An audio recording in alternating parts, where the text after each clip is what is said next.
I'm Sierra Davis, 28 years old, and until last month, I believed family meant unconditional support. That illusion shattered when my father's palm struck my cheek at my cousin's wedding, the sound echoing through a silent ballroom of 100 guests. But what broke me wasn't the slap. It was my sister Amanda's gleeful laughter cutting through the silence, her enthusiastic clapping as if Dad had just performed the most entertaining trick.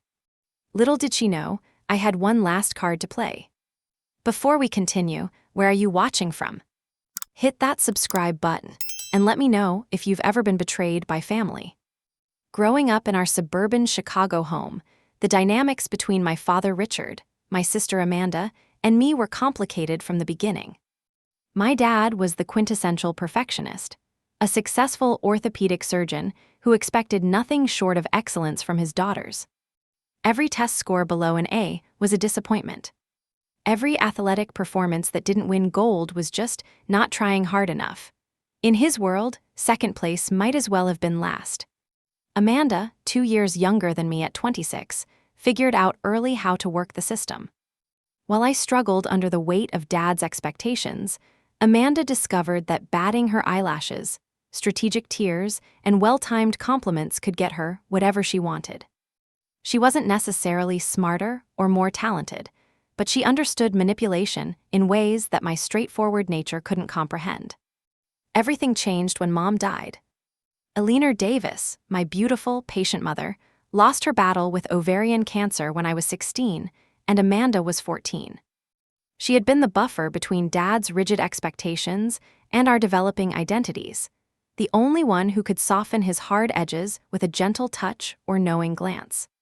After we buried Mom, I instinctively stepped into the role of caretaker. While Dad threw himself into his medical practice, working increasingly long hours to avoid the empty house, I took over cooking, cleaning, and making sure Amanda got to her activities. I maintained straight A's while keeping our household functional, learning to grocery shop, pay bills, and become the emotional support my younger sister needed. Amanda responded differently to grief. She clung to Dad during his rare appearances at home, becoming his shadow and confidant. She'd sit in his study while he reviewed medical journals, asking questions about his work that I knew she didn't care about. She began dressing like Mom, using her perfume, even adopting some of her mannerisms. At first, I found it touching, her way of keeping Mom's memory alive. I didn't realize, until years later, that Amanda was strategically positioning herself as Dad's favorite. The pattern continued throughout high school and college. I would achieve something significant, winning the state science fair, graduating as valedictorian, getting accepted to medical school, and Dad would acknowledge it with a curt nod or brief, "Good job." But when Amanda won a participation trophy in a local art show or got a B on a difficult test, Dad would take us all out to celebrate, beaming with pride. What hurt more than the uneven attention was Amanda's habit of taking credit for my accomplishments. In junior year, I spent months researching and writing a paper on emerging cancer treatments that won a national competition. 2 weeks later, I overheard Amanda telling Dad that she had helped Sierra so much with the research, and that, honestly, some of the best ideas were mine.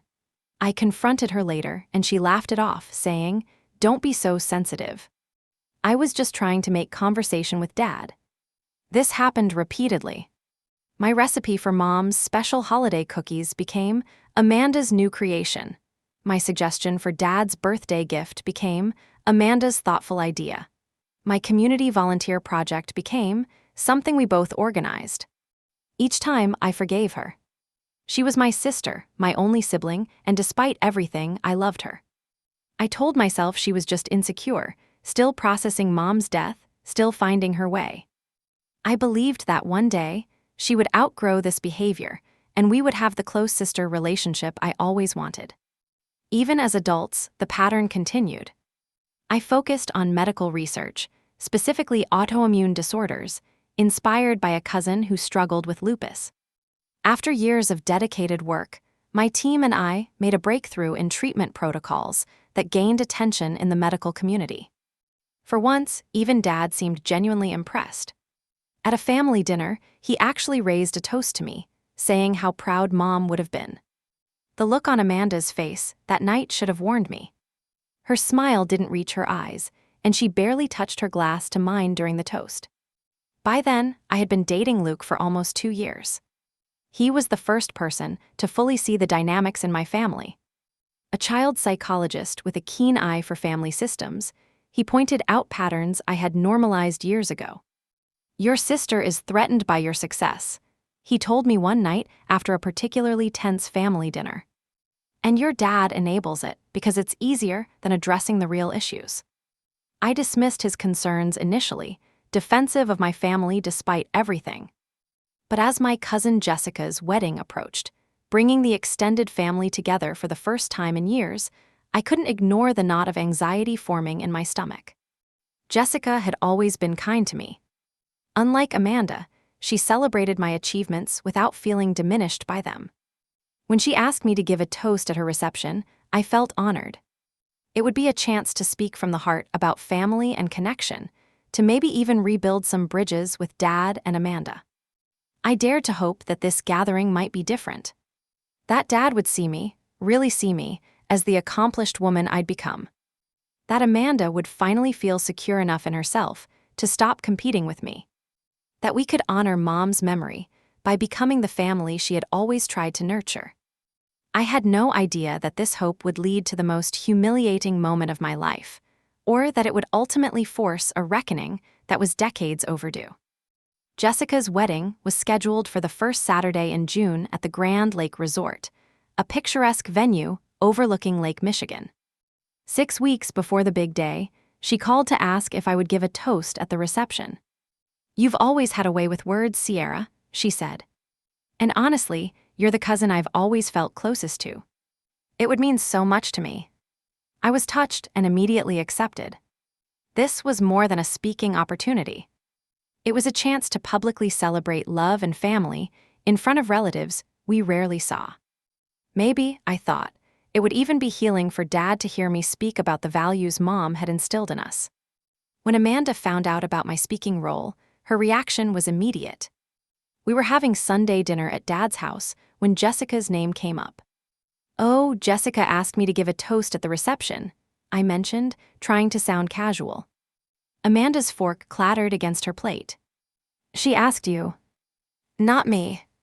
Dad looked up, frowning. "I'm sure she just thought Sierra might be more comfortable with public speaking, Amanda. You've always been more behind the scenes." This was objectively true. Amanda hated speaking in front of groups, while I had participated in debate club throughout high school. But Amanda's face flushed with that familiar look of competitive determination.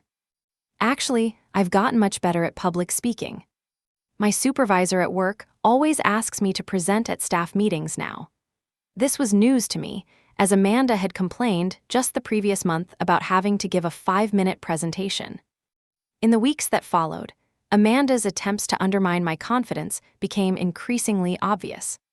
She accidentally forwarded me an email thread where she and our cousin Mike discussed how Jessica probably asked me out of obligation. When I showed her my draft toast, she pointed out numerous problems with it, suggesting it was too personal, too generic, too emotional, and too dry, somehow all at once. I tried not to let it get to me. With Luke's support, I worked on a heartfelt speech that honored Jessica and her new husband, while weaving in memories of family gatherings and the legacy of love our parents and grandparents had created. I practiced in front of Luke until I felt confident in every word. 3 weeks before the wedding, I overheard a conversation that should have been my warning sign to pull back. I had stopped by Dad's house to drop off a jacket he'd left at my apartment and heard Amanda's voice from his study. "I'm just worried about Sierra," she was saying, her voice dripping with fake concern. "Luke has been controlling what she eats, checking her phone." Classic signs, Dad. Remember my psychology classes. I think she's in an abusive relationship, but won't admit it. My blood ran cold. Luke was the gentlest, most supportive partner I could imagine. He encouraged my independence and celebrated my achievements more genuinely than my own family ever had. Dad's voice was grave. "Are you sure? That's a serious accusation. Why do you think she never brings him around anymore?" She's hiding the evidence. Last time I saw her, I noticed bruising on her wrist. The bruise she referred to had come from a clumsy encounter with a door frame at the lab, something I'd laughed about with coworkers. The reason Luke hadn't been around much was simply his busy schedule finishing his doctoral research. I pushed open the door, unable to listen to any more lies. That's absolutely untrue, Amanda. How dare you make up stories about my relationship? Amanda's face registered shock before smoothly transitioning to concern. Sierra, I'm just worried about you. If you need to talk. There's nothing to talk about except your lies, I said, shaking with anger. Dad stepped between us. Sierra, calm down. Your sister is just concerned. Based on what? Completely fabricated evidence, I turned to Dad. Have you ever seen Luke be anything but respectful and kind? Has he ever given you any reason to doubt his character? Dad hesitated, and in that hesitation, I saw that Amanda's poison had already taken root. No, but sometimes these things aren't obvious to outsiders. I'm not an outsider, Dad. I'm your daughter. And I'm telling you that Amanda is lying. Amanda's eyes welled with tears. See how defensive she gets. That's what victims do when they're protecting their abusers. I wanted to scream. Instead, I took a deep breath and said as calmly as I could, Dad, I love you, but I won't stand here and listen to these lies. When you're ready to hear the truth, call me. As I left, I heard Amanda's soft sobs and Dad's comforting murmurs.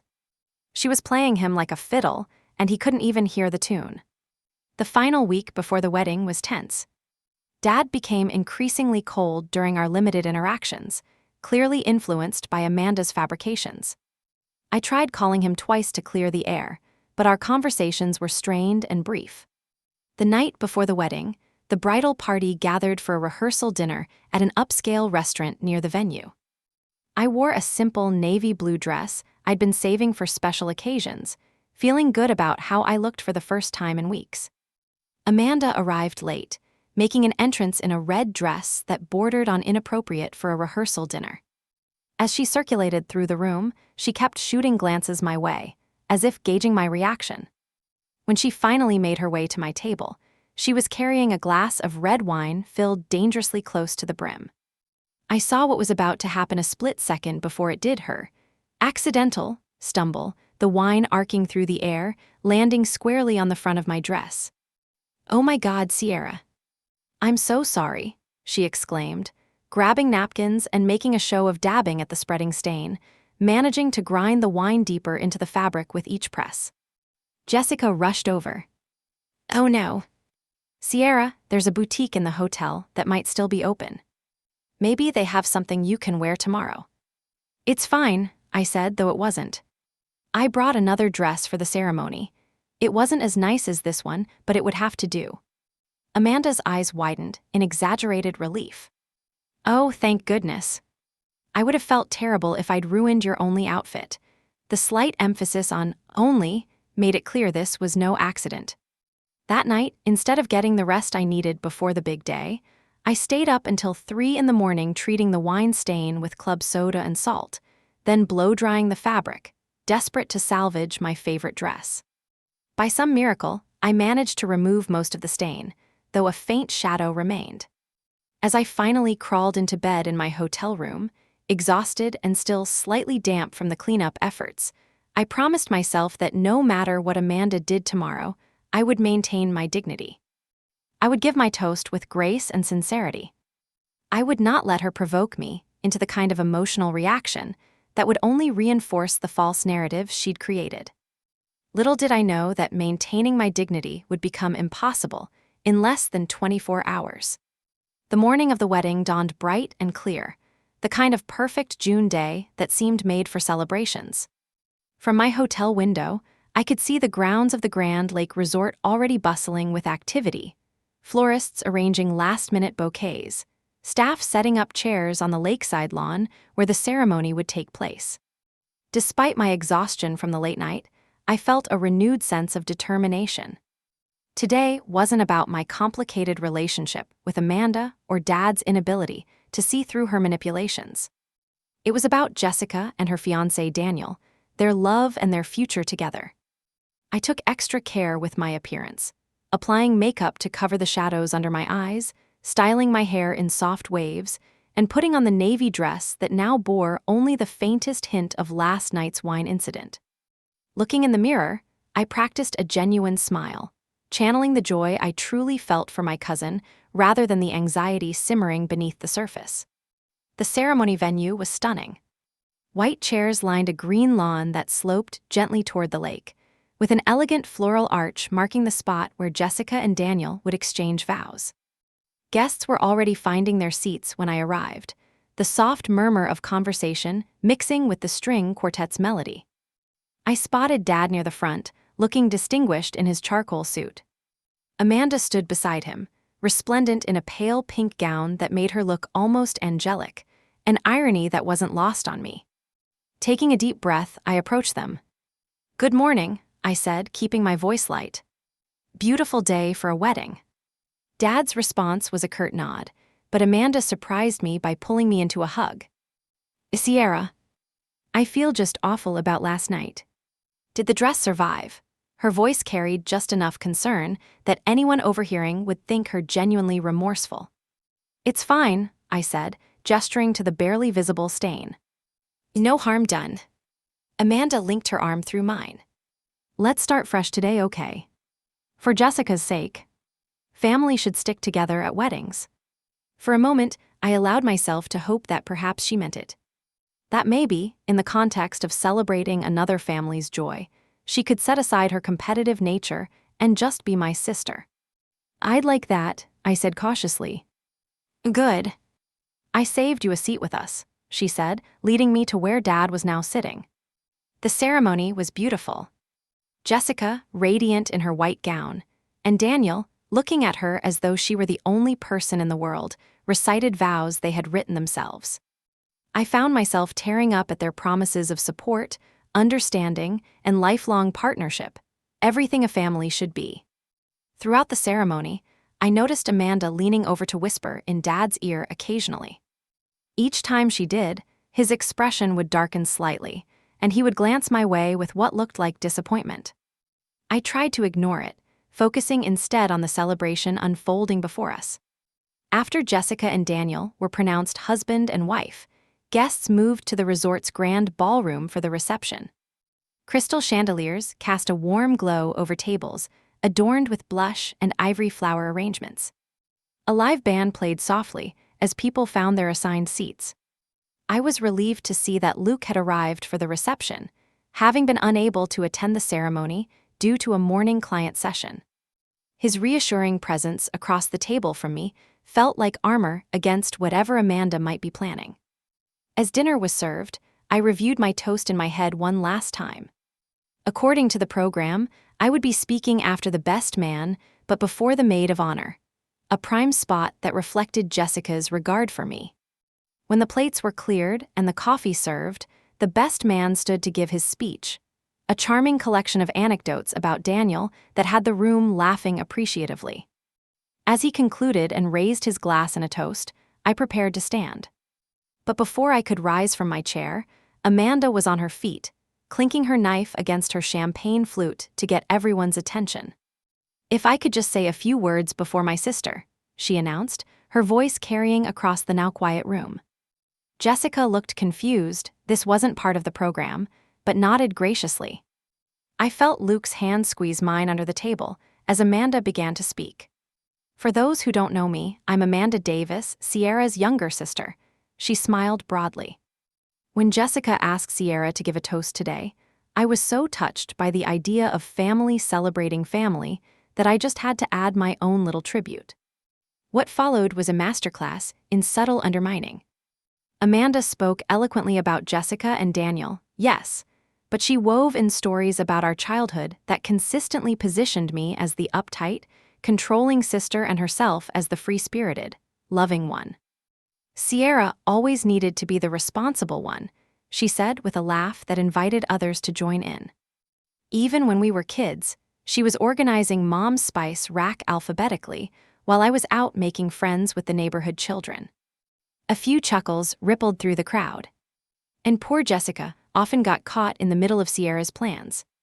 Remember that summer at the lake house, Sierra, when you made Jessica and me color-code our swimsuits for each day of the week? I didn't remember this because it never happened.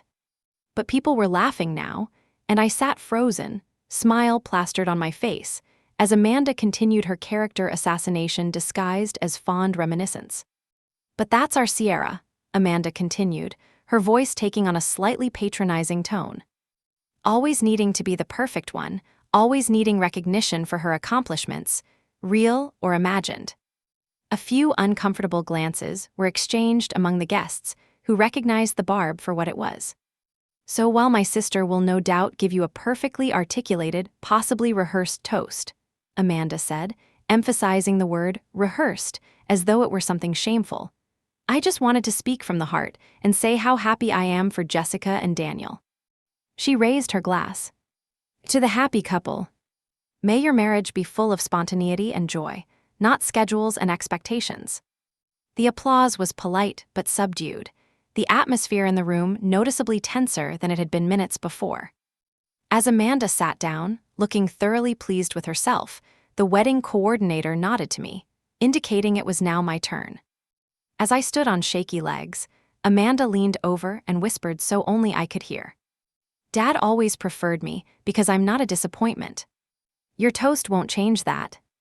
I approached the microphone with my confidence severely dented, but determined not to let Amanda ruin this moment for Jessica. I unfolded my note cards, took a deep breath, and began the speech I had so carefully prepared. "Love isn't just a feeling," I began, looking directly at Jessica and Daniel. "It's a choice we make every day. A commitment to see the best in each other, to forgive imperfections, and to grow together through life's challenges." My voice was steady despite the knot in my throat. I could feel Amanda's eyes boring into me from her seat, but I focused on the bride and groom, drawing strength from their genuine smiles. "Jessica, you've always embodied the kind of love our grandmother used to describe, both fierce and tender, both forgiving and honest. I remember when we were 12, and I accidentally broke the antique music box Grandma had given you. Instead of anger, you showed me how to glue it back together, piece by tiny piece." Jessica's eyes glistened with tears as she nodded, remembering. "That's who you are, someone who repairs what's broken with patience and care. Daniel is fortunate to have found a partner with such a generous heart." I continued, weaving personal memories with reflections on love and family. I spoke about how our mothers, Jessica's aunt and my mom, had been best friends as well as sisters-in-law, how they had shown us that family bonds transcend even death. "Mom always said that love isn't diminished when shared. It's multiplied. Today, as we witness your love for each other, we all feel richer for being included in its glow." The room was silent now, attentive in a different way than during Amanda's speech. I could see genuine emotion on many faces, nodding agreement at the universal truths I was expressing. Encouraged, I moved to the final part of my toast, the part where I connected my own recent experiences to the celebration of love we were all witnessing. "In my own life, I've been fortunate to experience a different kind of breakthrough recently," I said. "After years of research, my team and I developed a new treatment protocol for autoimmune disorders that's showing promising results. It's a breakthrough that wouldn't have been possible without the values of persistence and compassion that Mom instilled in me." I glanced at Dad, hoping to see pride in his eyes. Instead, I saw him shifting uncomfortably in his chair, his expression darkening. Beside him, Amanda was whispering something in his ear, her hand cupped to hide her lips. "This work matters deeply to me because it honors Mom's memory," I continued, my confidence wavering slightly. "She always taught us that our talents should be used in service to others, and—" The scrape of a chair interrupted me as Dad abruptly stood up. His face was flushed with anger, his eyes narrowed. The room fell completely silent as he strode toward the microphone where I stood. "That's enough, Sierra," he said, his voice tight with barely controlled rage. I froze, confused by this unexpected interruption. "Dad." "Don't dad me right now." He was standing directly in front of me now, his voice low but intense. How dare you use this occasion to brag about your supposed accomplishments? I'm not, I was just connecting it to Mom's values and… Stop lying, he hissed, though in the silent room, everyone could hear him clearly. Amanda told me what's really going on. She visited your lab last week. Your colleague Dr. Patel told her the truth, that you've been taking credit for his research, that the breakthrough was his work, not yours. The accusation hit me like a physical blow. Dr. Patel. He was a junior researcher who had joined the team only 6 months ago. He had contributed, certainly, but the protocol was based on years of my work. That's not true, I said, my voice barely audible. Dad, Amanda's lying to you. Dr. Patel wouldn't say that because it's not. Enough, Dad's voice rose sharply. Your mother would be ashamed of what you've become. Always needing to be the center of attention, always exaggerating your achievements. I felt as though I was 12 years old again, being scolded for a transgression I hadn't committed. But this was so much worse, a public humiliation in front of extended family, friends, and colleagues. Dad, please, I whispered, tears threatening to spill. Not here. We can talk about this privately. No, you chose to make this public with your false claims. You need to be honest for once. I am being honest, I insisted, anger beginning to replace my shock. If you would just listen. The slap came without warning, his open palm connecting with my cheek with enough force to snap my head to the side.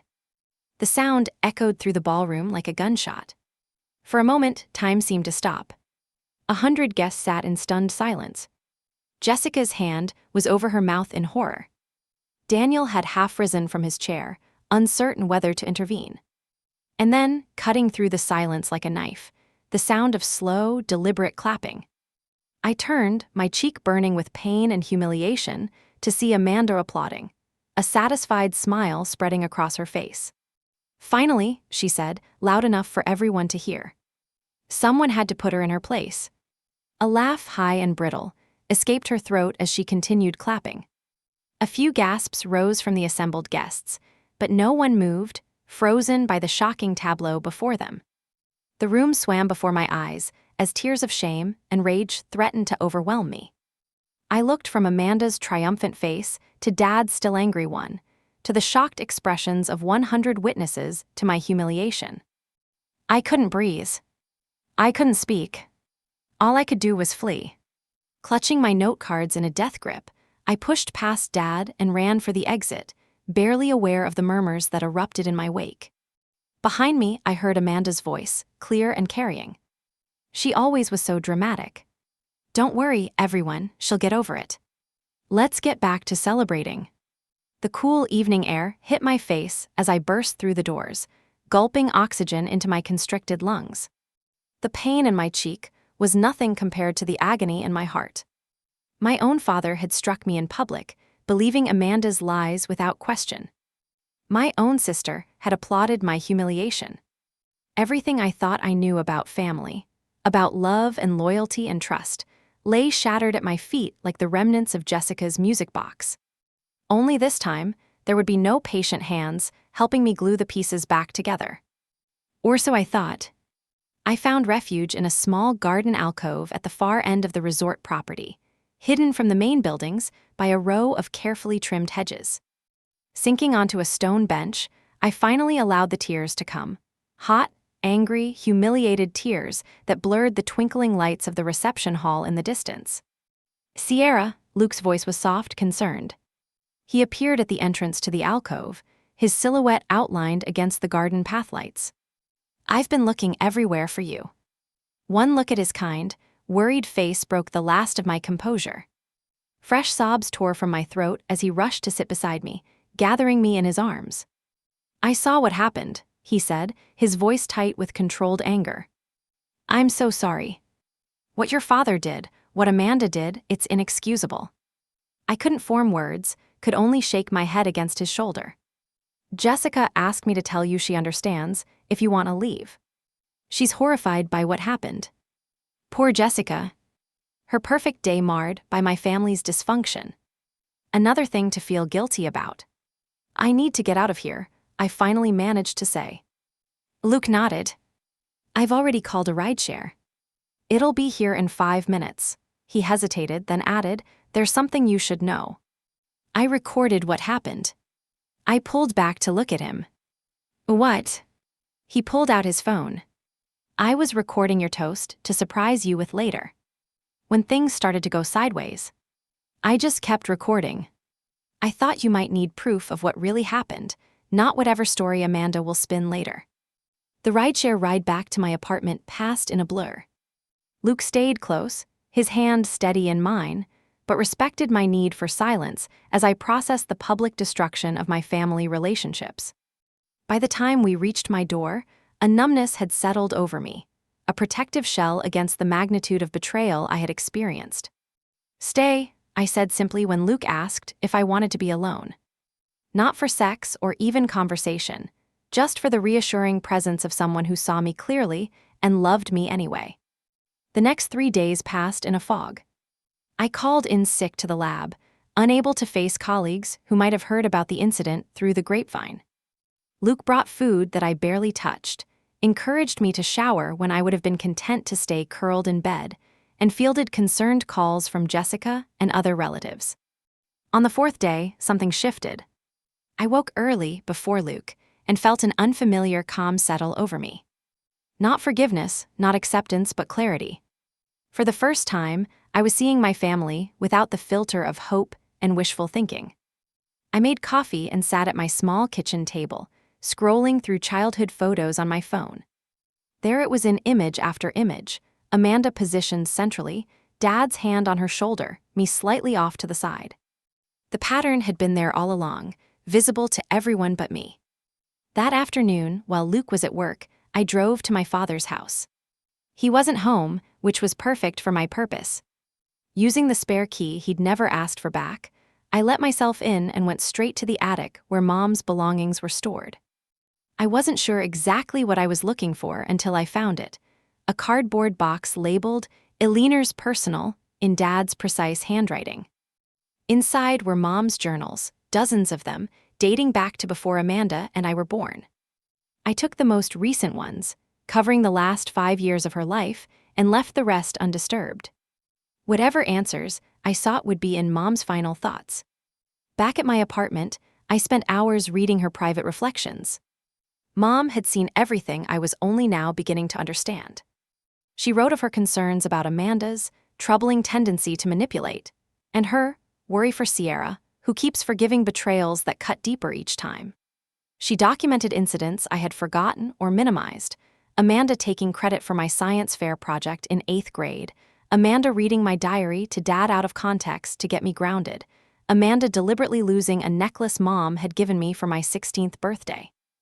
Most revealing was an entry from just 2 months before Mom died. Had a long talk with Amanda today about her behavior toward Sierra.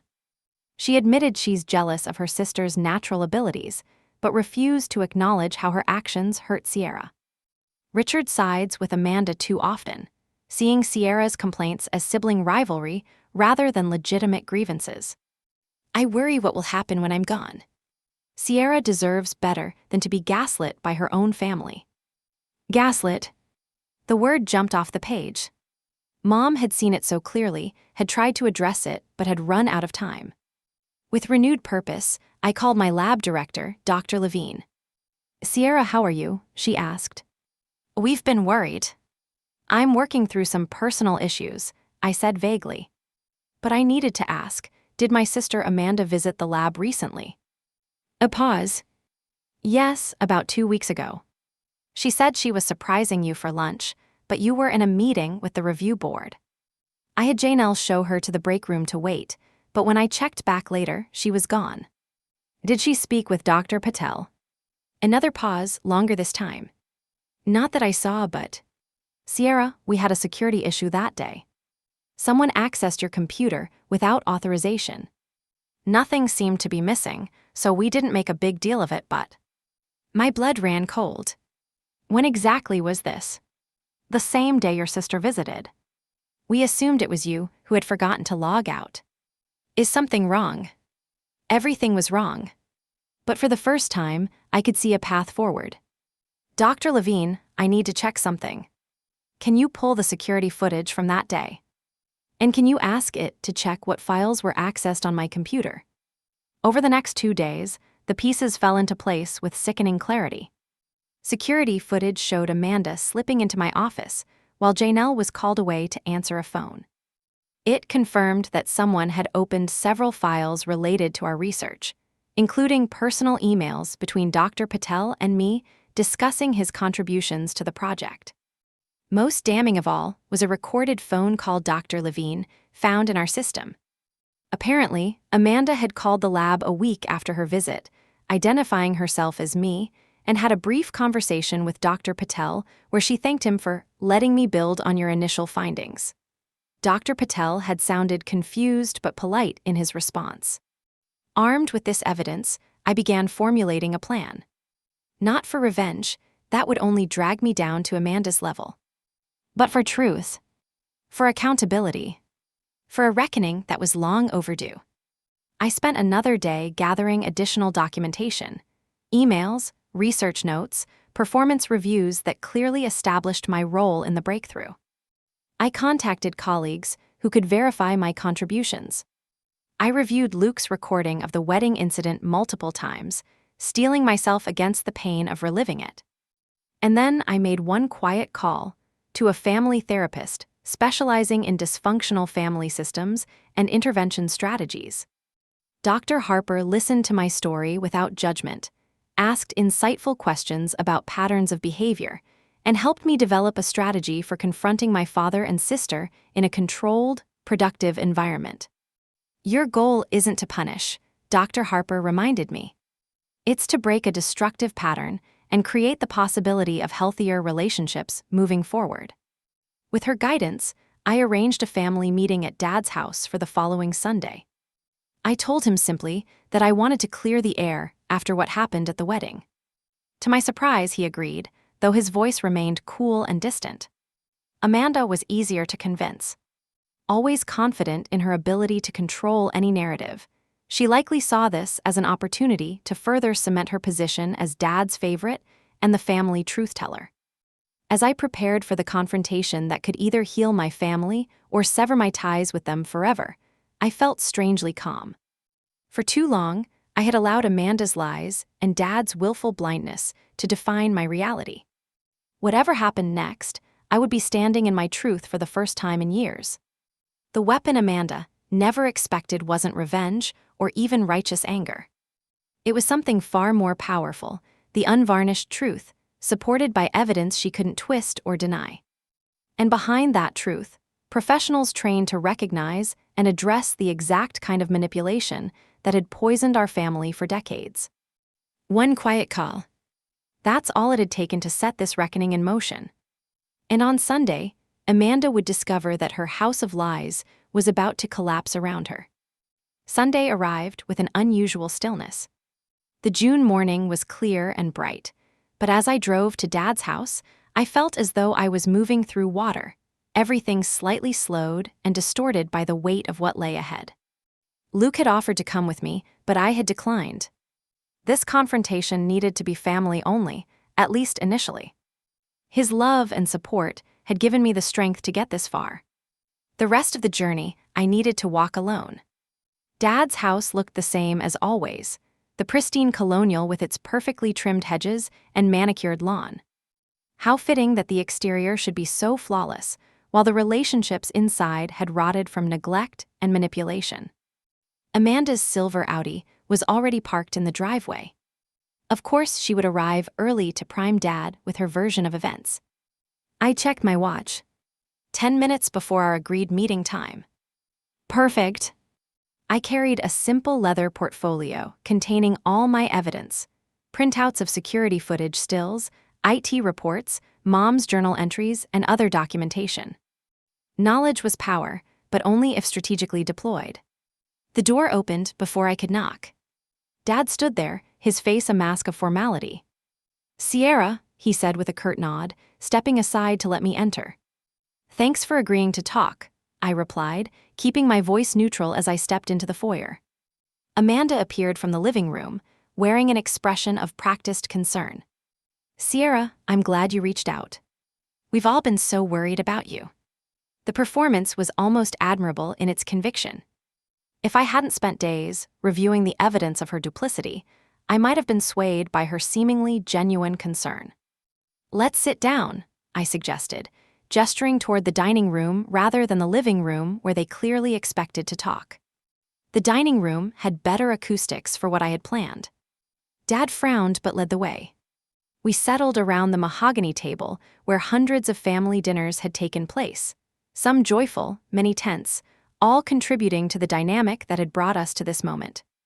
"I want to start by saying I understand why you're upset about what happened at the wedding," Amanda began, reaching for my hand across the table. I allowed the contact, but didn't return her squeeze. We all got emotional. Things were said, actions were taken that we all regret. "Do we all regret them?" I asked mildly, looking from her to Dad. "Because neither of you has actually apologized." Dad shifted uncomfortably. "Things got out of hand," he conceded. "But Sierra, you have to understand how it appeared when you started making claims about your work that Amanda had learned weren't accurate." And there it was, the assumption that Amanda's version was the truth, without any verification or consideration that she might have ulterior motives. "That's what I want to talk about today," I said, opening my portfolio. "The question of what's accurate and what isn't." Amanda's eyes narrowed slightly, the first crack in her concerned sister facade. "I've made one quiet call," I continued, laying a business card on the table. "To a family lawyer. This wasn't strictly true. Dr. Harper wasn't a lawyer but a therapist, but I needed to establish the seriousness of what I was about to present." "A lawyer," Dad repeated, his voice rising slightly. "What possible reason would you have to involve a lawyer in a family disagreement?" "Defamation," I replied calmly. "Interference with professional reputation. Unauthorized access to secure medical research data. Those are just the beginning." Amanda's face paled slightly, but she recovered quickly. "Sierra, this is ridiculous. If anyone should be talking about damaged reputation, it's Dad after your scene at the wedding." "Let's talk about the wedding," I agreed, pulling out the first document, a transcript of Luke's recording with key moments highlighted. This is exactly what was said during my toast and the interruption that followed. You'll notice that at no point did I exaggerate my role in the research breakthrough. I slid the transcript across the table. Dad picked it up, frowning as he scanned the words. "Now let's discuss how Amanda came to believe that Dr. Patel was the real force behind the breakthrough." I laid down the security footage, stills showing Amanda entering my office, followed by the IT report detailing which files had been accessed. Amanda visited my lab 2 weeks before the wedding. She told the director she was surprising me for lunch, but instead, she accessed my computer without permission and reviewed confidential research documents. "That's absurd," Amanda sputtered. "I would never." "The lab has security cameras," I interrupted, tapping the photos. "And the IT department logs all computer access. The evidence is quite clear." Dad looked at the photos, then at Amanda, confusion replacing anger in his expression. "Amanda, is this true?" "She's twisting things," Amanda insisted, though her voice lacked its usual confidence. "I was just waiting for her in her office. I might have glanced at her computer screen, but I didn't access anything." "Then how do you explain this?" I played an audio recording from my phone, the call where Amanda, pretending to be me, had thanked Dr. Patel for his breakthrough that I had supposedly built upon. Dr. Patel's confused response was clear. "I'm not sure what you mean, Dr. Davis. The treatment protocol was your development from the beginning. My contributions were minor refinements to what was already a solid approach." The recording ended, leaving a heavy silence in its wake. "That's not my voice," Amanda said weakly, though we all knew it was. I continued methodically, presenting the evidence.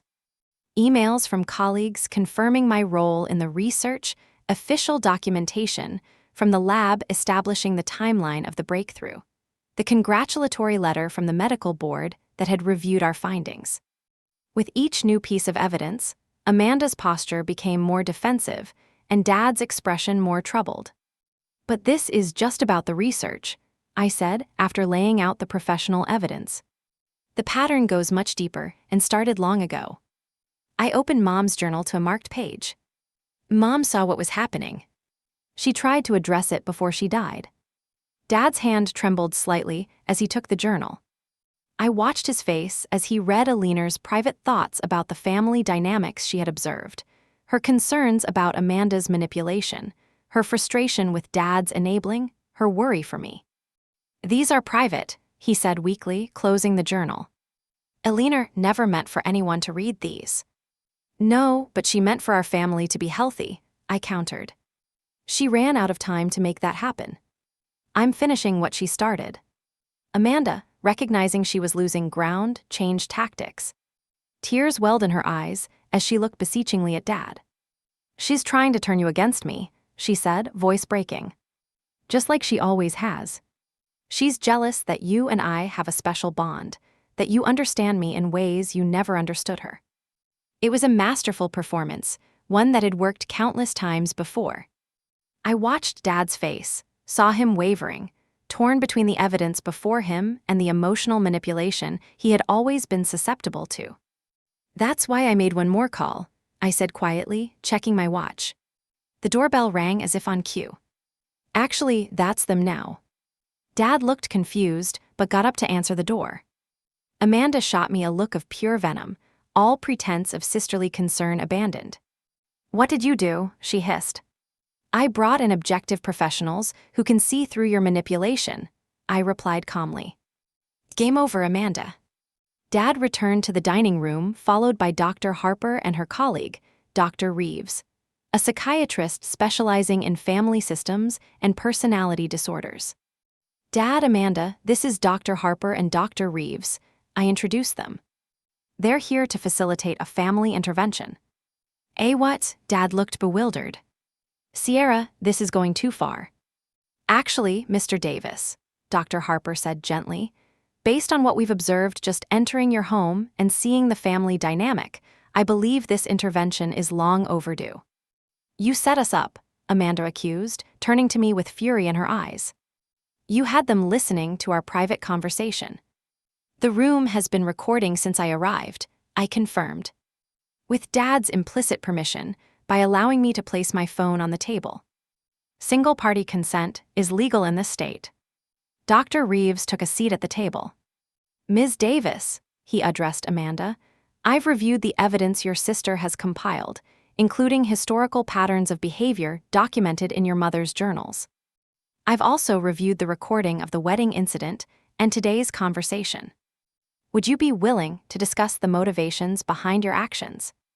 Amanda's face contorted with rage and panic. "This is ridiculous. I don't have to sit here and be analyzed by strangers based on Sierra's distorted version of events." "It's not Sierra's version," Dr. Harper pointed out. "It's documented evidence, multiple witnesses, and your mother's contemporaneous observations." Dad, who had been uncharacteristically quiet, finally spoke. "Amanda," he said slowly, "is what Sierra showing us true? Did you access her computer? Did you lie to me about her research?" The directness of the question seemed to catch Amanda off guard. For a brief moment, her mask slipped completely, revealing the calculating person beneath. "She always gets everything," Amanda said, her voice suddenly cold and flat.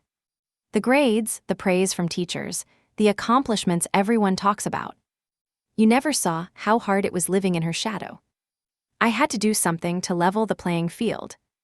The admission hung in the air. Dad looked as though he'd been physically struck. "Level the playing field," he repeated incredulously. "By lying. By manipulating me into believing the worst about your sister. By having me publicly humiliate her based on false information." Amanda must have realized her tactical error because she quickly tried to backtrack. "That's not what I meant. I was just trying to protect you from her exaggerations." "The evidence suggests otherwise," Dr. Reeves said calmly. "Your sister's achievements appear to be well documented and legitimate. Your claims to the contrary seem to be the exaggerations." Amanda stood abruptly. "I don't have to listen to this." Dad, are you going to let them ambush us like this? Dad looked from Amanda to me, then to the professionals, and finally down at Mom's journal, still open before him. I could almost see the years of manipulation coming into focus for him, pieces clicking into place that he had deliberately avoided seeing. "Sit down, Amanda," he said quietly but firmly. "We're going to hear them out. All of them, including your sister, whom I owe an apology I'm not sure she can ever truly accept." Amanda's eyes widened in disbelief. For perhaps the first time in her adult life, her manipulation had failed to work on our father. With visible reluctance, she sank back into her chair, a cornered animal calculating her remaining options. "I think," Dr. Harper said, addressing all of us, "this is where the real healing can begin." For the next 2 hours, we engaged in the most honest conversation our family had ever had. With professional guidance, we unpacked decades of dysfunctional patterns, confronted painful truths, and began the process of accountability. Dad, to his credit, took responsibility for his role in enabling Amanda's behavior and failing to protect me from it. Amanda alternated between defiance, tearful apologies that rang hollow, and genuine moments of insight when the doctors pressed her on the roots of her competitive behavior. By the time we took a break, Amanda's carefully constructed world had crumbled around her. With no more lies to hide behind, she finally broke down, not in the calculated way she had used tears before, but in a raw, ugly surrender to the truth. "I don't know how to be the person you all want me to be," she admitted, her voice small and frightened. "I don't know who I am if I'm not the favorite, the special one." "That's where the real work begins," Dr. Reeves told her gently. "Finding out who Amanda truly is beneath the manipulation and competition. It won't be easy, but it's the path to authentic happiness rather than the temporary satisfaction of controlling others." As the session concluded, Dr. Harper outlined a treatment plan for our family, individual therapy for each of us, plus family sessions to rebuild trust and establish healthier patterns of interaction.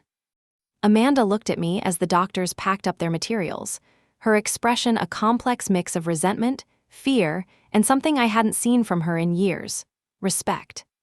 "How long have you been planning this?" she asked quietly. "Since the moment you clapped when Dad slapped me," I replied honestly. "That was when I knew things would never change unless I forced them to." She nodded slowly. "I underestimated you. I won't make that mistake again." It wasn't an apology, but it was an acknowledgement. And for now, that was enough. 3 months after the intervention, I sat in Dr. Harper's comfortable office for what would be one of our final individual sessions. The summer heat had given way to autumn crispness, a fitting metaphor for the cooling of old resentments and the fresh start our family was cautiously embracing. "How are things with your father?"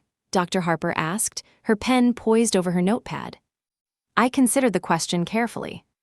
"Better. Different. We're learning how to talk to each other honestly, which sometimes means disagreements, but they're healthier now." The process of rebuilding my relationship with Dad had been slow and often painful. 2 weeks after the intervention, he had asked me to meet him for coffee at a neutral location, a small cafe halfway between our homes. There, away from the house filled with complicated memories, he had offered the first genuine apology of my adult life. "What I did at the wedding was unforgivable," he'd said, his voice thick with emotion. "Not just the slap, which was inexcusable physical violence, but the years of not seeing you clearly, of taking Amanda's word over yours, of failing to be the father you deserved." I had watched him struggle to maintain his composure, this man who had always prided himself on emotional control. "Mom would have been so disappointed in me," he continued. "She tried to warn me about the dynamics I was enabling, but I didn't listen. I think part of me found it easier to believe Amanda's version of reality because it required less of me, less engagement, less understanding, less growth." "Why?" I had asked simply. He considered this for a long moment. "Because you remind me so much of your mother. Your integrity, your quiet strength, your dedication to helping others. After she died, it was painful to see her reflected in you. Amanda was safer emotionally. She needed me in ways that felt manageable. It wasn't a perfect answer, but it was an honest one. And honesty was the foundation we needed to build upon. Since then, Dad had attended every therapy session, both individual and family. He'd begun the difficult work of examining his own patterns and taking responsibility for his actions rather than being swayed by whoever had his ear at the moment. "And your research?" Dr. Harper asked, bringing me back to the present. "Any developments there?" I smiled. "The treatment protocol is in phase 2 clinical trials now. Early results are promising." Dr. Levine made sure the record was clear about my contributions, and Dr. Patel has been incredibly supportive in confirming the truth. Professional vindication had come swiftly once the facts were established. My colleagues had rallied around me, expressing outrage at Amanda's attempts to sabotage my reputation. But more meaningful than external validation was the inner certainty I now carried, a confidence in my own perception of reality that Amanda's gaslighting had previously undermined. "And Amanda," Dr. Harper's tone was carefully neutral, but I knew this was the heart of the matter. My relationship with Amanda was the most profoundly changed aspect of my life. After the intervention, she had initially retreated into a defensive shell, canceling her first 3 therapy appointments and avoiding family gatherings. Dad, to his credit, had refused to accept her excuses or enable her avoidance. "She's still in therapy," I told Dr. Harper. "Individual sessions twice weekly, plus our family session every other Sunday. Dr. Reeves says she's making progress in recognizing her patterns." The breakthrough with Amanda had come approximately 6 weeks after the intervention. During a particularly intense family session, Dr. Reeves had challenged her to articulate the core fear driving her competitive behavior toward me. After initial resistance, Amanda had finally broken down. "I've always been afraid that if I wasn't special, wasn't the favorite, I'd disappear," she'd admitted. "When Mom died, I lost my biggest cheerleader. Dad was so distant in his grief, and Sierra was so capable, handling everything while I fell apart. I felt invisible, manipulating situations, taking credit, undermining Sierra. It was all to make sure someone was seeing me. Understanding Amanda's motivations didn't excuse her actions, but it did help me view her behavior through a lens of compassion rather than pure hurt and anger. The most powerful moment of our healing journey had occurred just 2 weeks ago, during a family session focused on making amends. Amanda had been struggling to articulate a genuine apology, cycling through explanations and justifications that Dr. Reeves gently but firmly redirected. Finally, overcome with the weight of everything she had done, Amanda had actually slid from her chair to her knees in front of me. "I'm sorry, Sierra," she'd said, tears streaming down her face. "Not because I got caught, not because Dad is finally seeing the truth, but because I hurt you. Deliberately and repeatedly. You deserved a sister who celebrated your successes, not someone who tried to steal or diminish them. I'm so sorry." The gesture had been unexpected and almost uncomfortable in its raw vulnerability. Yet it was precisely that uncomfortable authenticity that made it meaningful, so different from Amanda's calculated performances of the past. "Do you believe her apology was sincere?" Dr. Harper asked now. I nodded slowly. "I do. Not perfect, and we still have moments where old patterns try to reassert themselves, but yes. For perhaps the first time, I saw the sister I've always wanted rather than the competitor she became." "And how are things with Luke?" At this, a genuine smile spread across my face. "Stronger than ever. He's been my rock through all of this, but also my mirror, helping me see when I'm slipping into victim mentality rather than holding my power. We're talking about moving in together next month." Dr. Harper made a note. "It's significant that this family crisis has strengthened rather than strained your relationship. That speaks to its healthy foundation." As our session wrapped up, Dr. Harper asked the question she posed at the end of every meeting. "What's your takeaway today? What insight will you carry forward?" I considered this carefully. "I think that true family doesn't mean unconditional support for harmful behavior. It means loving someone enough to hold them accountable, to demand better from them because you believe they're capable of growth. She nodded approvingly. That's a powerful distinction. Later that evening, as Luke and I prepared dinner in my apartment, I found myself reflecting on the journey of the past 3 months. The public humiliation at the wedding, which had felt like the end of everything, had actually been the catalyst for healing that was decades overdue. My sister now calls me weekly, not to compete or manipulate, but to genuinely check in. My father texts me articles related to my research, showing an interest he had previously reserved for Amanda's activities. And I've discovered a capacity for forgiveness I didn't know I possessed. Not the enabling forgiveness that ignores wrongdoing, but the transformative forgiveness that demands accountability while creating space for change. The quiet call I made that day wasn't really to the therapist, though that was the logistical truth. The real call was to my own courage, to the voice inside that had been silenced for too long, to the truth that needed to be spoken regardless of the consequences. Sometimes the most powerful act isn't a grand gesture or public confrontation, but a single, determined step toward authenticity. One quiet call can start an avalanche of truth that clears away decades of accumulated lies. If you're trapped in a family dynamic that feels wrong, where gaslighting and manipulation have become normalized, know that you're not crazy. Your reality matters. Your truth deserves to be spoken. And sometimes, making that one quiet call, whether to a therapist, a trusted friend, or simply to your own inner wisdom, can be the first step toward the healing you deserve. Have you ever had to stand up to family manipulation? How did you find the courage to break the cycle? Let me know in the comments below. And if this story resonated with you, please give it a like and subscribe to hear more stories of overcoming family trauma and finding healing. Thank you for listening to my journey. I'm sending strength to anyone who needs it to make their own quiet call today.